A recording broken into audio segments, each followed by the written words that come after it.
Hey guys, Brent Campbell again. Today I'm going to tell you about the 6+ years I've owned my E60 BMW M5 with the 6-speed manual transmission, which my brother owned for the 3 years prior to that.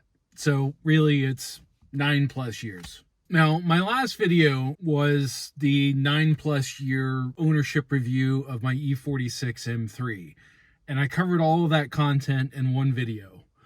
This one is a lot more involved.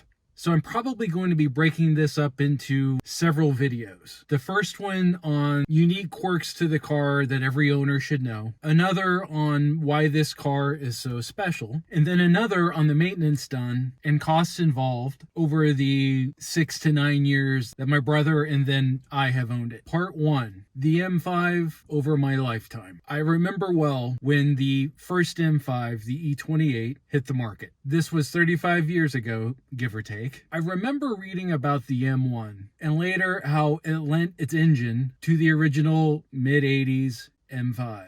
And what a revelation it was to have an engine like that in a mid-size sedan. Starting in the early 1980s, I'd read every word of every car magazine that I could get my hands on, like Road and Track, Car and Driver, and Automobile. A 4-door supercar was unheard of until the extremely extroverted AMG Hammer came out, which was a precursor to the Mercedes 500e, which was built by Porsche. And at that, the super sedan war was born.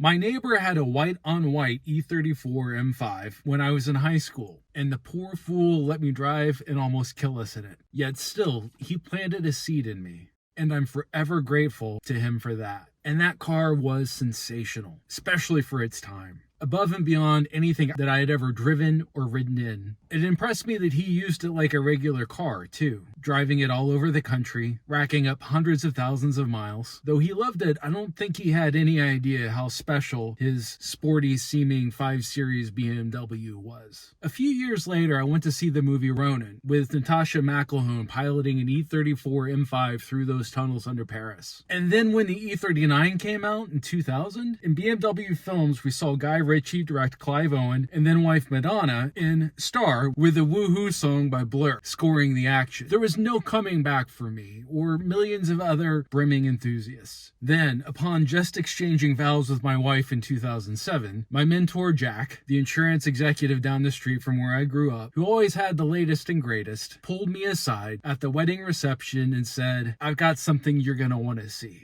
So we walked out to the front drive, and parked there was his black BMW M5. I'd never seen an E60 before, and it was so cool. And then he tossed me the key. We got in, I fired it up, we went for a drive, and he egged me on. I couldn't believe what that car could do. I mean, at the time, I thought it was bending the laws of physics, and I suppose it was. The seed was sprouting. 4 years later, when my brother called me to tell me that he'd found and bought a black 2008 M5 with a manual gearbox, and to come and pick up the M3 before he sells it to somebody else, I promptly booked a flight to Georgia and drive it back to New York. I couldn't get over how gorgeous and exotic his new car was. I recall driving through the UGA campus in my rental car, tailing him driving the M5, and just swooning. And that was before I went for a ride in it and heard the throaty V10 wail. Like most BMW enthusiasts, I'm not a fan of Chris Pangle's work. But with his M5, in my opinion, his team nailed it.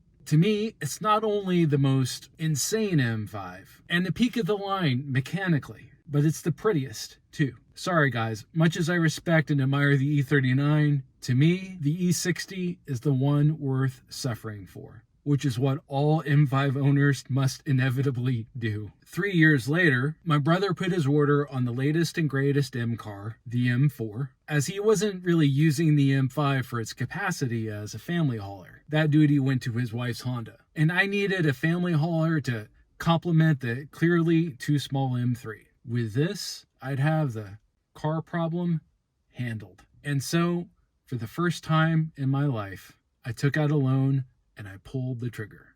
I was committed. These cars became a part of my identity, a badge of honor.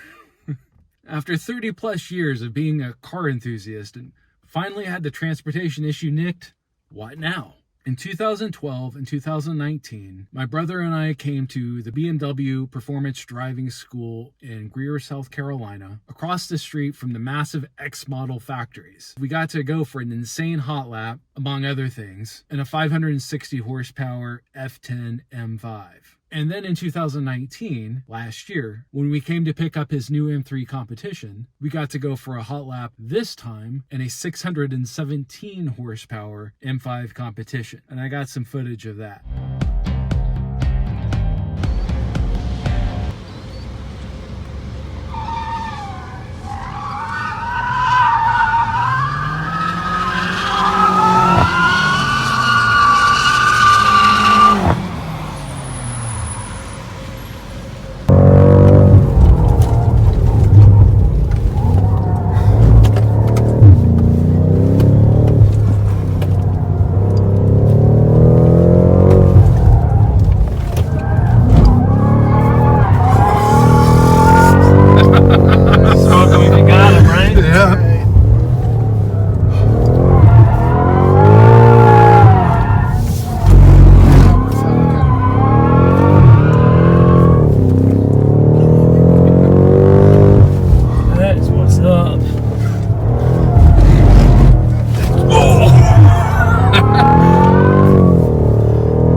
It's loose as a goose, yeah. Like, these babies are well used. Yeah.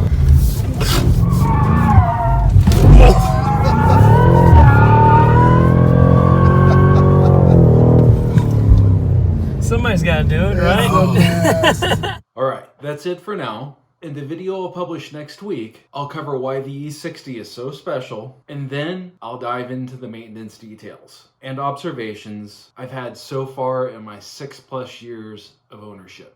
Thanks as always for watching and the comments.